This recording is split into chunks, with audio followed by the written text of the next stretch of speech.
Hi friends, పొద్దున్నే మన customer ఒకరు వచ్చినారు.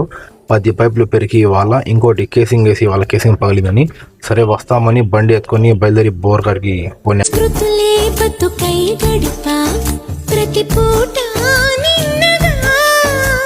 సుడిలో పడవై తిరిగా నిన్ను చేరే ముందుగా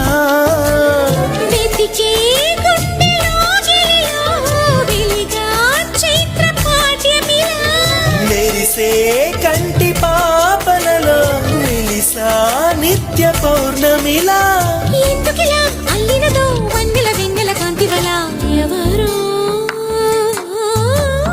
ఎవరో రావాలి అనువాస నేడు తీరాలి. ఇంకా 10 పైపులో పెరిగేసి కేసింగ్ కూడా నీట్గా బిగించేసి పైపులు కూడా ఆటోలు అన్నీ నీట్గా పట్టేసి మా వీడియోలు వచ్చి లైక్ చేయండి, షేర్ చేయండి, ఫాలో చేయండి.